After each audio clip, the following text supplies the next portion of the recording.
Our final speaker of the day is Matt Ellman, who is generously brought to us by Cambridge. Matt is the Professional Learning and Development Manager at Cambridge University Press.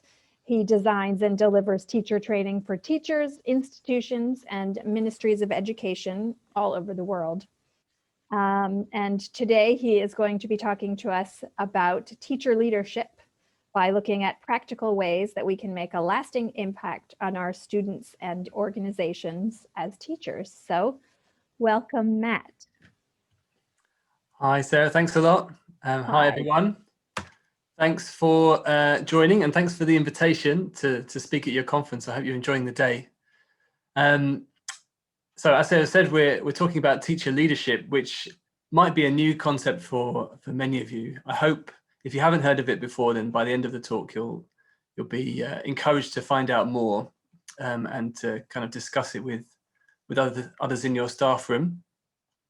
But it has a lot in common with teacher development. So the word develop there in the title is not an accident. Just to start off with, we've got a couple of polls to find out a bit more about you. So Sarah, could I ask you to share those now, please?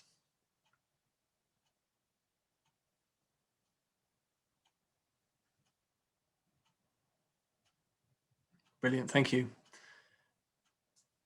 So I'd just like to find out before we begin how you describe your current role and how long you've worked in ELT, please.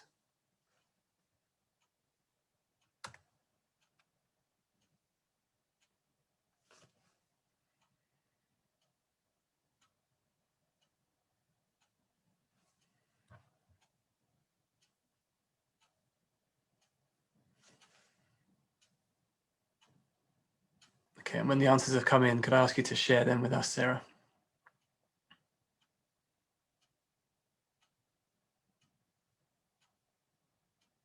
Brilliant, thank you very much. So most of us are teachers. That's a good thing because that's the whole idea of teacher leadership, that it's teachers who lead, not leaders of teachers in the sense of managers. And in terms of experience, a real mixture. So that's good. I can see that probably more than half of you have been working in ELT for around 10 years. So that's good. And one person who doesn't work in ELT. This may not be the talk for you then, but stick around and see what you think.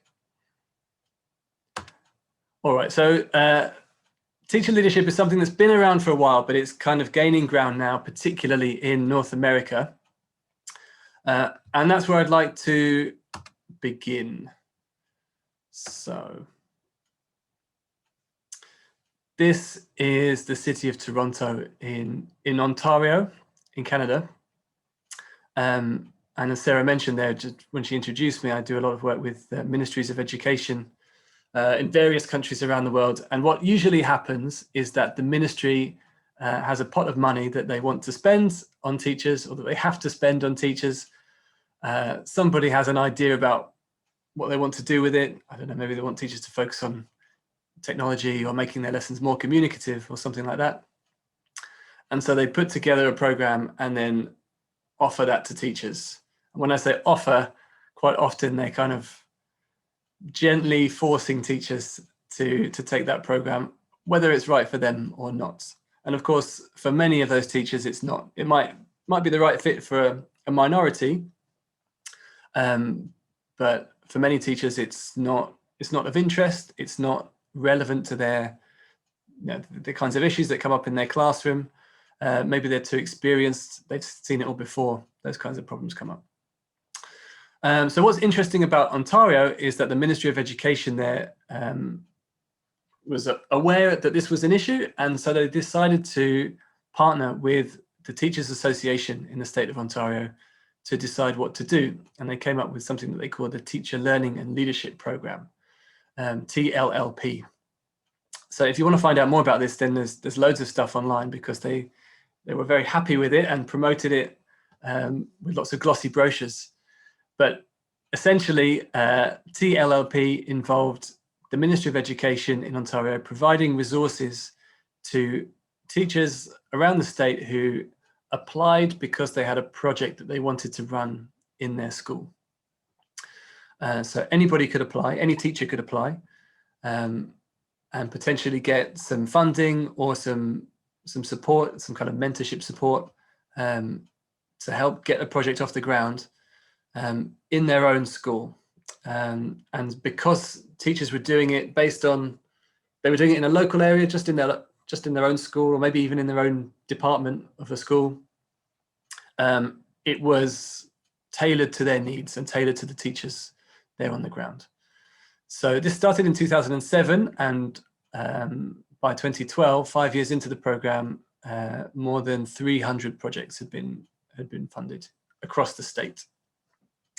And in general, it was a huge success. So the aim of the whole program was to support experienced teachers in undertaking self-directed professional development, develop the leadership skills of those teachers so that they could manage their programs, share the results, get people involved, and so on. And to facilitate the exchange of all the learning that came out of these programs. So setting up conferences, getting teachers to meet each other, or to visit each other's schools so that they could benefit from everything that came from these programs. So I just wanted to talk about this first because it's an example of teacher leadership in action. So it's something to kind of to give you a reference point for everything that I'm about to talk about as we kind of go back to basics. So over the next half an hour or so, I just want to talk about a definition. We'll talk about what teacher leadership is. We'll think about why you might want to do it or not want to do it, what it involves, and how you can start doing it if you are interested in taking things forward. So what is teacher leadership? We've got that example of what happened in Ontario as a very brief example of what happened in Ontario. But I've got a couple of definitions for you to take a look at this from a more academic angle. So here's the first one. I'll give you a moment to read this.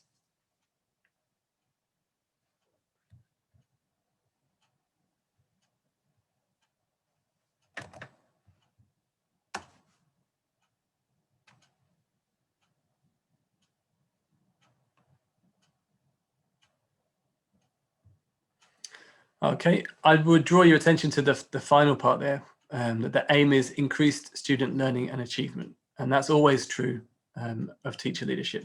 The ultimate outcome that we want is for students to learn more effectively, more efficiently, and learn better.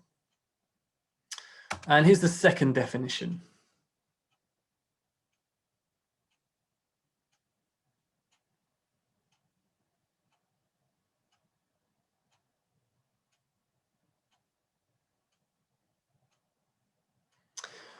Okay, so both of these are not hugely detailed, are they? They're both quite vague.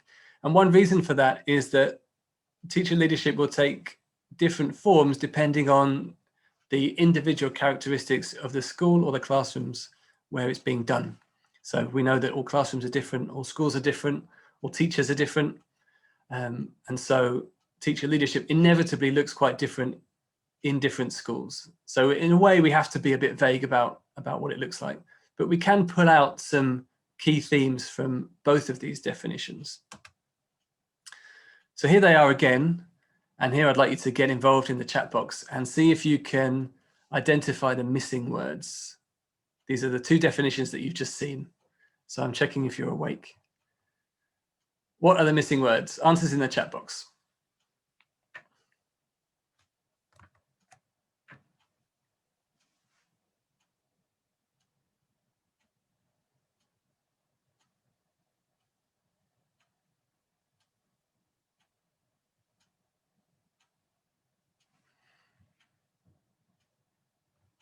Okay, thanks, Mylan. You're first off the blocks.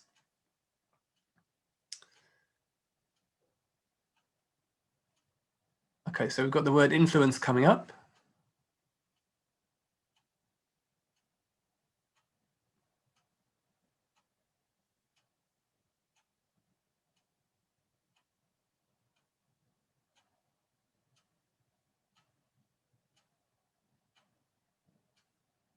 Okay, so influence and improve. All the I words. Thanks, Francesca. I think one that hasn't been mentioned is the last one, the very last gap. Wonder if anybody can remember that one. I'll give you another 30 seconds.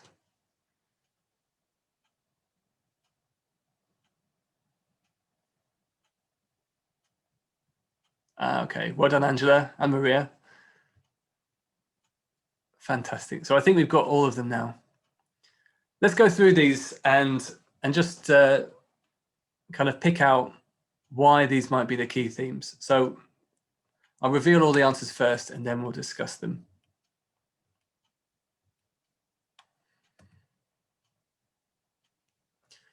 So give yourself a pat on the back if you remembered these. Let's see what we've got. So influence appears twice. This is important because quite often somebody in a teacher leadership role doesn't have a kind of, it's not a formal role. So generally teacher leaders are teachers. They're not senior teachers, they're not coordinators, they're not directors of studies, which means that they don't have the word manager in their job title to give them power over others in the school. So getting things done is more a question of influencing than of bossing people around. Not that managers boss people around always, but it's a very much an influencing role. And then, as we said, improving learning outcomes through improving teaching is the key aim. And then this word beyond is important because hopefully, as teachers, we're already leaders in the classroom. We already take control of student learning within the four walls of our classroom or within the four sides of our screen at the moment if you're teaching online. But teacher leadership is about kind of taking responsibility for student learning more broadly. So maybe not just in your classroom, but across a year group or across a whole department or across the whole school. So it's about thinking of how you can improve teaching and learning, not just in your own classroom, but more broadly across the school or even outside the school in a region or in the industry as a whole. So this may be a bit confusing, and I completely understand if you're kind of scratching your head and thinking, what's he on about? I think often when we think of a leader, we think of one person kind of standing at the front of a group of people and kind of leading them onwards. Maybe we think of somebody like a head teacher or a principal or a director of studies as the leader in the school. And that means that the idea of teachers being leaders is a bit weird because you've got lots of teachers in a school, not just one. And if teachers are becoming leaders, then what happens to the director of studies or the senior teachers? How does that work? So I completely understand if it is confusing, and maybe teacher leadership or teacher leader is not the right word for this.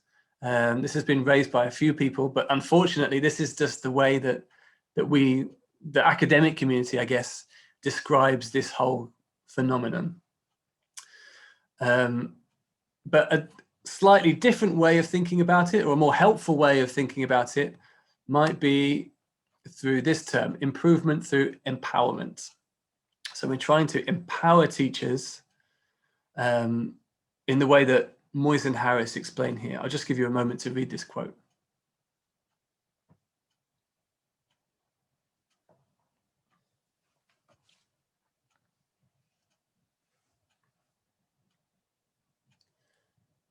So what we're talking about really is teachers being able to make decisions that affect teaching and learning in the school, which is not such a weird idea because teachers are the ones doing the teaching and leading learning, and they should be making decisions. So it could be simple stuff. It could be I don't know, which course books do you use? And which course books do you choose not to use? Which platform do you use for your online teaching? How do you manage break times for your kids' classes? Stuff like this, simple stuff. But the idea is for teachers to be able to take on some of those decision-making powers, which inevitably means that your director or your senior teachers, your principal, whoever, has to give up some of those powers. And it doesn't mean that the job of director of studies isn't important. If anything, the director has to be a lot more skilled, actually, to kind of manage and support teachers in developing these decision-making skills and in coordinating the potentially different views that teachers might have. So let's carry on. If you have any questions as we go through, please feel free to pop them in the chat, and I'll try to answer them as we go on.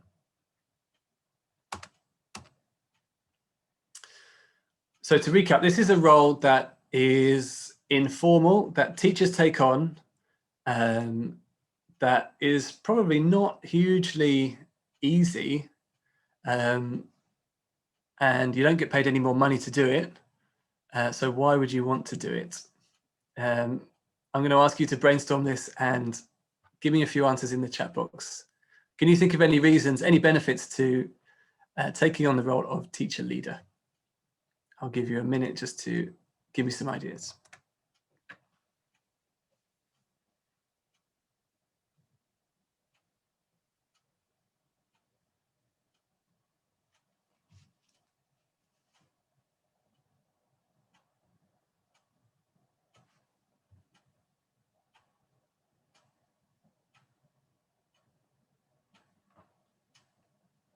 No ideas? I know it's a Friday afternoon. Let me give you one to get you started. First of all, because it leads to better student learning. So that's a great way, a great reason to start doing it. Makes things better for students. Okay, we've got a few ideas now. So Mylan says, increases self-confidence? Absolutely, yeah. Increases your confidence in your own teaching, but also in your ability to work with other teachers. And you might be interested in becoming an academic manager or maybe a teacher trainer, but it will increase your confidence in doing that kind of work with other teachers. So that's a great reason to do it. Michelle, absolutely, yeah. You care about your students' development, so why not share things that work? Because presumably you don't just care about the students in your class. You want to help as many students as possible. Paula, make things better for the benefit of everybody. Absolutely. I think that's I guess that's a key element of leadership in general, that you're doing something that is for the greater good.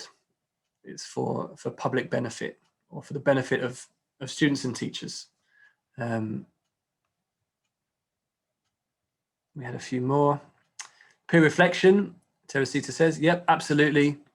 So there's a lot of working with colleagues, working with other teachers to reflect together, and we'll talk about that a little bit later. Personal empowerment, yep, or to help you meet your own goals. Thanks, Sonia.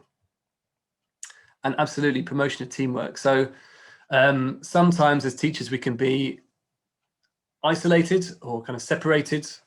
I think it's Dan Lorty, the writer Dan Lorty, who calls teaching an egg box culture, because we're kind of separated like eggs in a box as teachers, just in our own classrooms. Perfect, yeah. So lots of reasons to become a teacher leader. Your own professional development, but also the development of others, peer relationship building, to have an influence on what's happening in your school, to get some recognition for your skills and knowledge as a teacher, and then motivation, self-satisfaction, self-confidence, all good reasons to start doing this. So what does it involve? So there was, I said that teacher leadership often looks slightly different in different institutions because they have their own setup, their own needs. But there was a study that was done in New England a couple of years ago that kind of mapped out the key tasks that teacher leaders find themselves doing. And this is what they came up with. So we can see that the goal of all of these was to improve student learning. That's always the goal of teacher leadership. Now, confusingly, this diagram reads anti-clockwise. So I'm going to give you a moment to read this. Start at the top with A and then work your way anti-clockwise. And see if you can identify any kind of themes in these descriptions of what teacher leaders do. I feel that they can be grouped into three groups, but see what you think. See if you can identify any themes. I'll just give you a moment to read.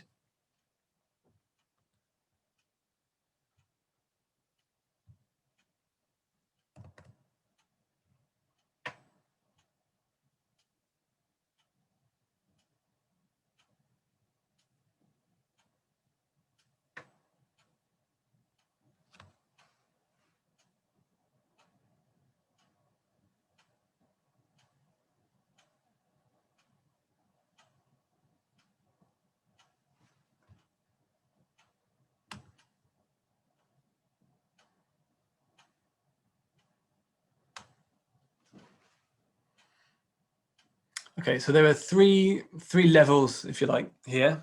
Any ideas how you might break these down or how you might group these activities? Let me know in the chat box if you have an idea.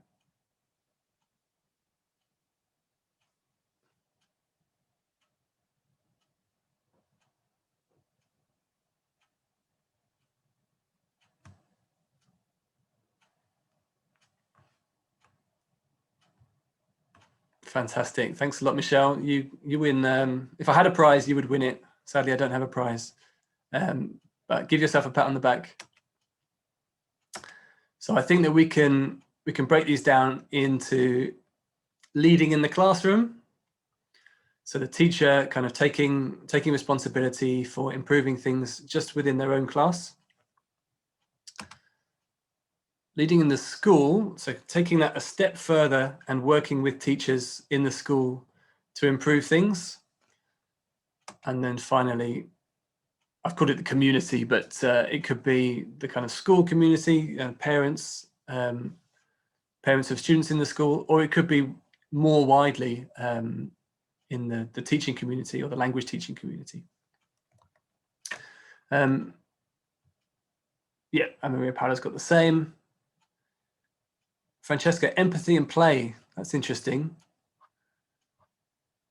There's certainly, I think empathy is an important skill for doing this. And I guess players as well. Maybe collaboration is a more kind of all-encompassing term than play.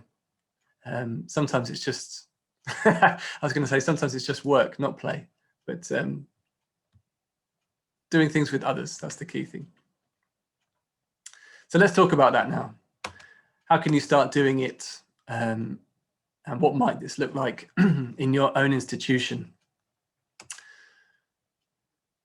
So I'm going to work around the same kind of circle, talking about improving our own practice and then sharing with others in the school and then maybe a little bit more widely even. But we know there's a lot of research and some of it is outlined in this paper, which you can download from the Cambridge University Press website. Let me just put the link in the chat.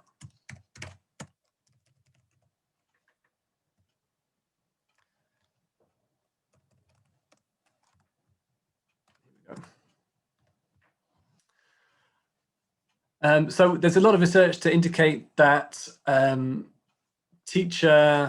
improving teaching requires teachers to learn through doing. They have to take ideas into their classrooms, tackle the real issues that are present in their classrooms, and those will be slightly different for every teacher and every classroom, and develop practical solutions. I think one of the best examples of this has been this year, when earlier in the year we were all kind of suddenly dumped into an online teaching situation. And for most teachers that I know, that was completely new. And the only way that it was possible to manage that was to learn by doing. So I don't know if any of you have taken a course in Zoom. Maybe you've watched a few videos online, but you've kind of had to, if you're anything like me or the teachers I know, you've had to kind of work it out just through doing it. So that's a good example of this. And previously, I think if your school had been interested in supporting you in teaching online pre-COVID, your school probably would have set up some training sessions. There would have been a more formal way of helping you learn to do this. But in fact, being thrown in at the deep end and just learning how to do it because you have to, and you've got a lesson to teach, and there's no other choice, in a way, that's the best way for teachers to learn. Maybe without the stress and the horror of a pandemic, but learning by doing is the key theme. So if you want to apply that in a more measured way, there's a kind of cycle that we can go through as teachers. We identify an issue that's taking place in our class. It might be a problem, it might be something that's actively hindering learning, or it might just be something that we feel we can improve, something that's perhaps kind of got a bit stale. But having identified that issue, we come up with a number of possible solutions, and we might do this by speaking to colleagues, by reading books, by watching webinars. And then we need to go back into the class and experiment with those solutions and actually try them out. When we've done that, we reflect on the results. And then based on our reflections, we'll experiment again and reflect again.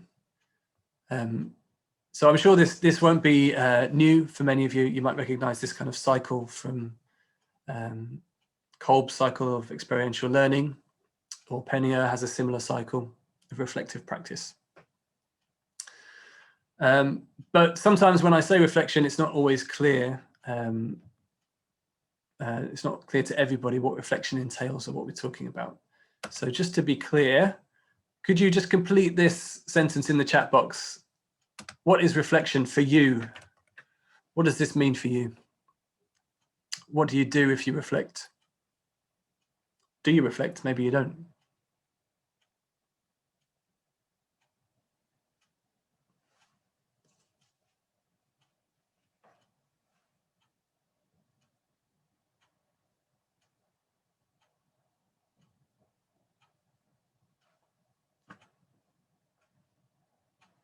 Okay, Kata, so it's something to help you get to know about your own teaching style. Okay, so quite similar answers from Elena and Michelle. Thinking deeply, thinking about something in depth. I think that's definitely true, hopefully with an intended outcome. And Mylan's kind of touched on that point. Thinking about what you do well and how you can improve it. I like that thought, Gillian, that you're planning next steps for the learners. Sometimes I'm sure you've had the experience of having a lesson observed and the observer says, what would you do differently? So you're kind of thinking back and kind of hypothetically changing what you did in the lesson, which is useful, but in a way is not useful for the students in your class because they've already had that lesson and they need to continue learning based on that lesson. So I like the idea, Gillian, of planning next steps for the learners. That's a good one. Maria, yeah, paying attention to other people's needs. I think it's very important that we reflect, when we reflect on what we did well and how it can be improved, we need a reference point, don't we? So our reference point is student learning. Did we do things well from the point of view of student learning? And yes, absolutely. We want to inform planning and inform next steps. Good. So I think we're on the same page when it comes to reflection. It's a process of remembering what happened, Or maybe you reflect during the lesson itself. You might think to yourself, "Oh, my instructions weren't great there. I need to give them again, or I need to stop the students, give those instructions out one more time." But generally, we're doing it after the lesson, remembering what happened, deciding if it was successful or not, and why, in order to do better in the future, whether that means planning the next lesson, thinking about student needs in more detail. Good. So these are the kinds of questions then that we might ask when we're reflecting. And that one at the top is probably the most important one. Key question: what did the students learn because of the lesson? And what evidence do I have that they learned that? Hopefully, so far, there's nothing hugely new here. You might already be doing these things, and you might be thinking about these things and calling them teacher development. And there's this huge crossover between teacher development and teacher leadership. And the difference, I think, is that when we talk about teacher development, quite often we're talking about what you do in your classroom. And teacher leadership is about thinking outside the walls of the classroom. So it's not just what you do, it's what your colleagues do, and how you can work together to reflect on what takes place during the school, in the school, and improve it.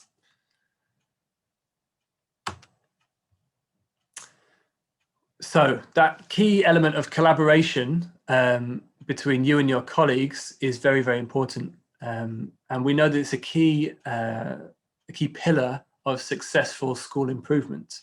Schools don't get better if teachers are not able to collaborate, if they don't collaborate. So teacher collaboration encourages creativity, professionalism, and student achievement.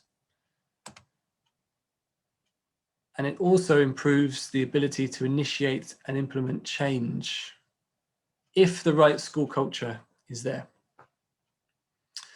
So I'm sure that you already collaborate with colleagues, and it might be fairly informal collaboration. You might be sharing ideas in the staff room over a coffee, or maybe I don't know, you see somebody photocopying something and you say, "Oh, that looks interesting. What's that?" And just like that, ideas are shared. But it's obviously, our working situation has changed over the past year, and that can't be ignored. So I've got a couple more polls. I'm going to ask Sarah if she could show those for us, please, just to find out what your opportunities for collaboration are. Thank you very much, Sarah. So take a look. We'll give you a few seconds to answer these questions, and then we'll talk about the results.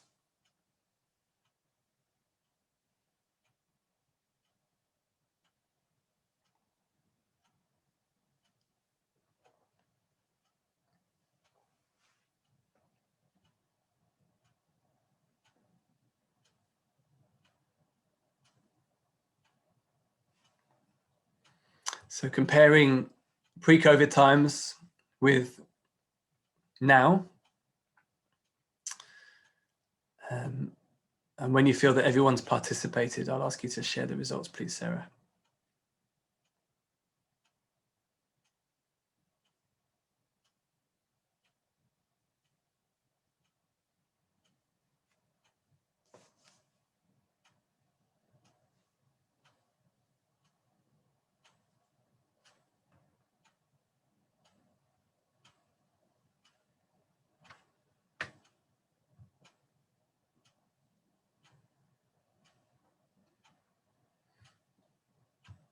Okay, thank you very much.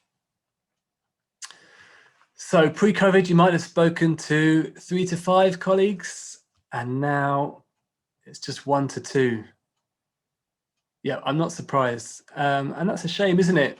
It's quite hard to have the kind of informal chats that you might have had in and around the school before coronavirus hit.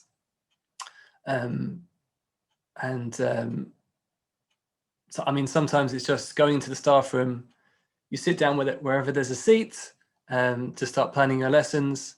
And then you've got these people around you that they're going to be teaching at the same time, so they're planning at the same time. And that's how ideas get shared, or materials or resources get shared. And it's not as easy to do that now, is it? Because we don't see people. Maria Paula saying she's only got 2 English teaching colleagues, so that's another limitation. And I can see 2 people in the poll that didn't speak to any other colleagues in a typical day, even before coronavirus. So maybe they're teaching in company classes, kind of visiting students out on their own. So if we are in this situation, we need to kind of be creative about how we can create opportunities for collaboration within a busy teaching day. We don't have huge amounts of extra time to do this. Interesting to see that you're using WhatsApp as your main mode of contact with colleagues. That seems to be the kind of dominant trend in the teachers I talk to. WhatsApp's the main way that they have of staying in touch with colleagues. Disappointing that nobody's using carrier pigeon, but you never know. We might go back there, Game of Thrones style. And good that nobody has 0 contact with colleagues at all. I think that's really important.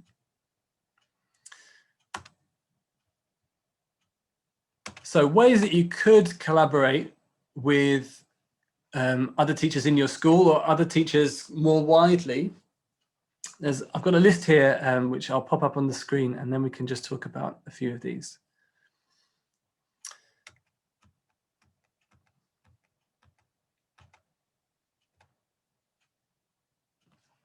Okay, so I'm sure that some of these will look more familiar than others, and some of them you may have done or be doing at the moment, while others may be new. Shared lesson planning is a great collaborative practice if it is genuinely shared, and if it doesn't turn into a kind of scenario where one person plans a lesson for 5 other people every week.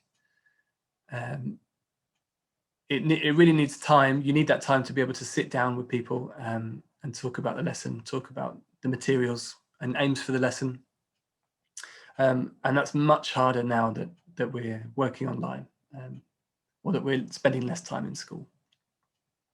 Same with team teaching. I mean, you've probably got limited numbers of people allowed into a classroom at the moment. So the last thing that's going to happen is an additional person an additional teacher joining your classroom.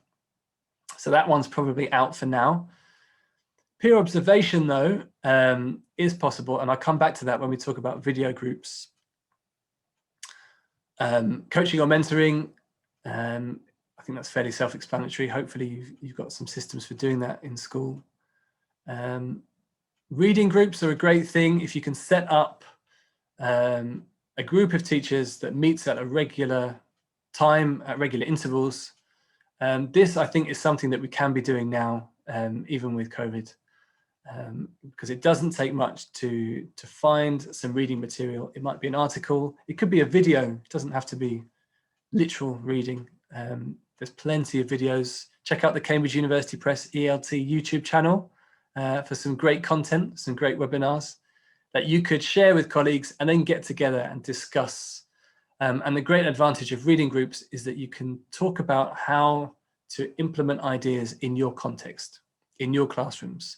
So doing things, doing things at IH Milan is going to look very different to doing things at a private university in Russia, for example. So thinking about how you can apply things in your unique context is very important. Idea sharing forums are quite similar, group of teachers, and you might decide to have a theme. You meet at a regular time and have a theme for that meeting, and everybody has to come with an idea. So maybe your theme is warmers for starting the lesson. I think this could be really valuable now if you're beginning to teach online, or if you're teaching hybrid lessons. You have my sympathy if that's what you're doing, because I think that's really tough But if you're teaching, if you've got students in a classroom and some students joining through Zoom, then you're going to need all the ideas that you can get. So sharing ideas with your colleagues in a forum could be really valuable. Collaborative inquiry is kind of doing that cycle of reflective practice that we saw, but doing it with other teachers. So identifying together the kinds of issues that you have with your classes, exploring together what you might be able to do in terms of solutions, and then trying them out and reflecting on the results together. So a really valuable thing to do.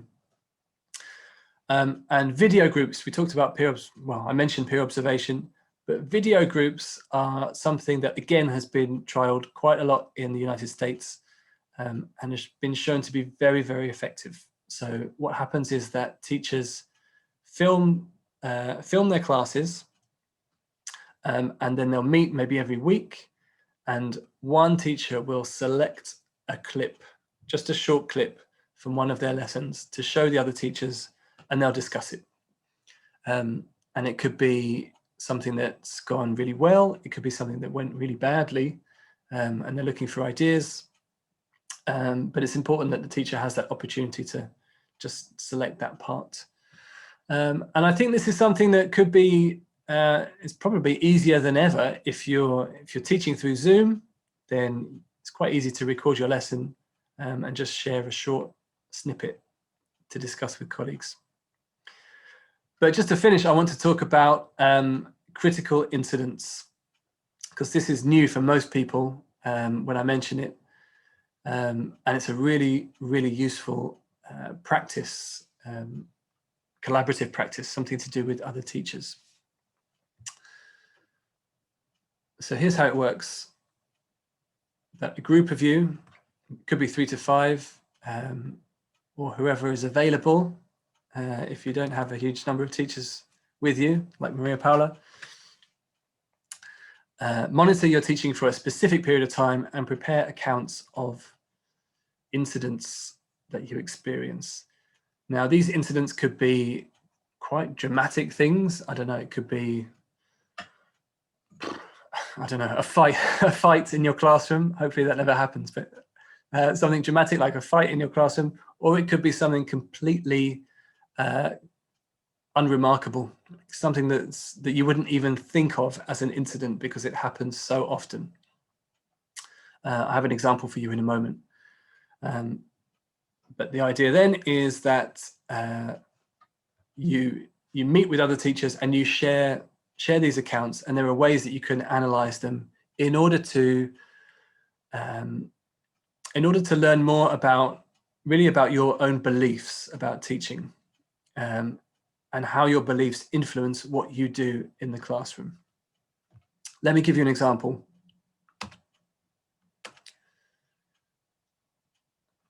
The idea of critical incidents was kind of laid out by a man called David Tripp in his book, Critical Incidents in Teaching.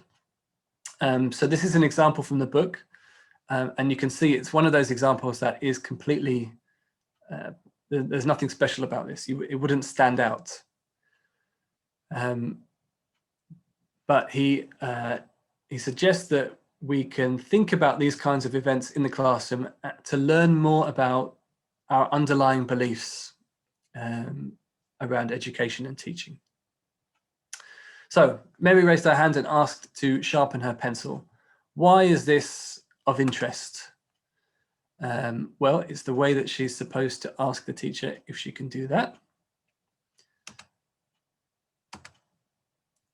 And in this context, in this particular school, it means that Mary is conforming to the rule that in this class, children are not allowed to decide for themselves when to sharpen their pencils.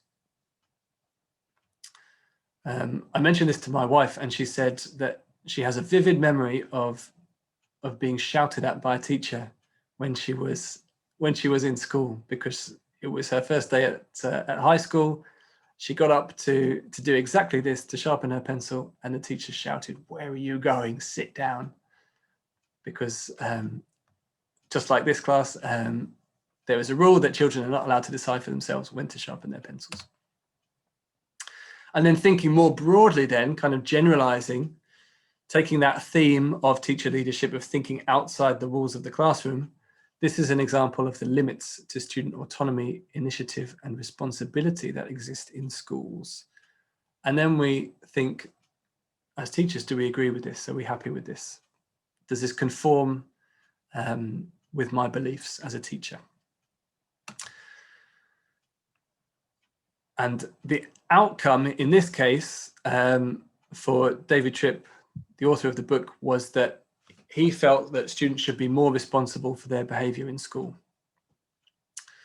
And this process of thinking about something that happened in the classroom, trying to explain it and give it some meaning within that context, and then within a more general educational context, the process of doing that means that this goes from being an incident to being a critical incident because we critique it. So it doesn't have to be something dramatic that happens in your classes. It could be something completely normal, but by looking at it in some detail, we turn it into a critical incident, and we can learn something from it about how we think about education.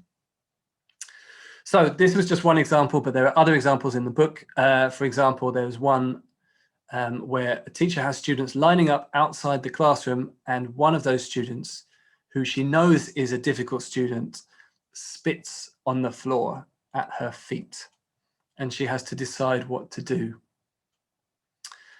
I won't tell you what she does because we don't have time to talk about the whole thing. But she has to decide, basically, does she get angry and kind of let this set the tone for her whole lesson, or does she manage the situation differently?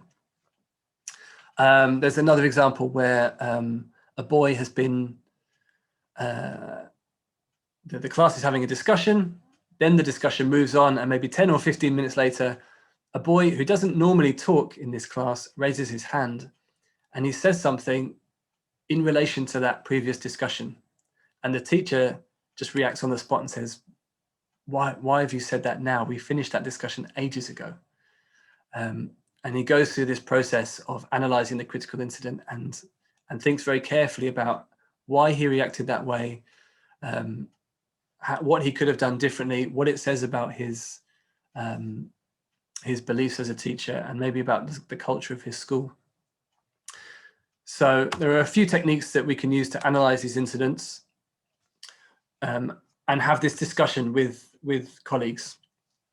One is called plus minus interesting. So here we're thinking about what did happen as part of the incident. What happened that we feel was positive? That's the plus. What do we feel was negative? That's the minus. And what was interesting? So not really positive or negative, but kind of prompts further questions, perhaps. So this is a good place to start the discussion. And then we can move on to thinking about what didn't happen as part of that incident. So we can think about alternatives, possibilities, and choices. What other alternatives were open to the teacher, and what might have happened if the teacher had chosen those alternatives? So what choices could the teacher have made? And then finally, quite a good one, I think, for working through the whole process that we saw on the last slide, is the why challenge, which is just when we ask why repeatedly, like an annoyingly curious child. So you just kind of say why, and eventually you end up with either something that's kind of tells you something about the teaching context where you work, or tells you something about your beliefs as a teacher and why you do things. And either way, these are good things to find out because they help to inform your decisions as a teacher later on. So this was a whistle-stop tour of teacher leadership, but hopefully you can see that it's not such a new thing. It's a different way of thinking about teacher development that involves teachers making decisions about what should and shouldn't happen in their classrooms, thinking about what is going to work best in terms of student learning, and doing that together, and relying on each other much more to kind of drive improved learning outcomes, not just in their own classrooms, but in the whole school and maybe beyond as well. So the goal is always the same: improve student learning, start in your own classroom and then work outwards. And just remember that this will look different in different schools. So I hope that you might be inspired to kind of have some discussions with teachers and managers at your own school and think about what you might be able to do to make this work. A quick plug: if you're interested in some of the techniques, including critical incident analysis that I've discussed today, then there's a great book published by Cambridge University Press, Jack Richards' 50 Tips for Teacher Development. And it's from our Pocket Editions series. So it's pocket-sized, and the price is similarly compact as well. But you can learn more about this book and the series at cambridge.org/PLD. These are my references, and I believe that Sarah and Sonia are able to share the slides with you later on if you want them. But I'm going to stop talking there. I don't know if you've got time for questions, but I'm happy to answer any if we do have time, or you're very welcome to send me an email at the address on the screen there. Thanks for listening. Thank you, Matt.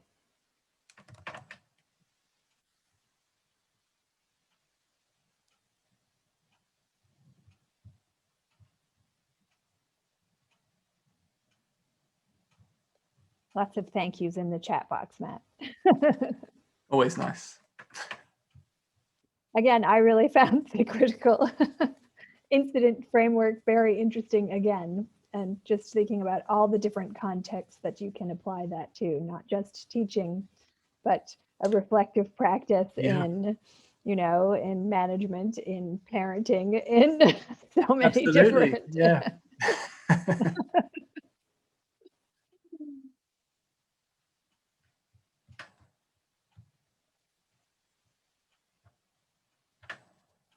Well, great. Matt, I'll thank you again, and I'll thank Cambridge University Press for sponsoring you. And again, if people have any questions, you can send those off to Matt, or if you could send them to me and I'll send them to him. Thanks a lot, everyone, and thank you, Sarah and IH Milan. Thank you. Thanks. Oh yes, and we will share these slides with you afterwards when we send out the recording of the day. Okay. Thanks, Matt.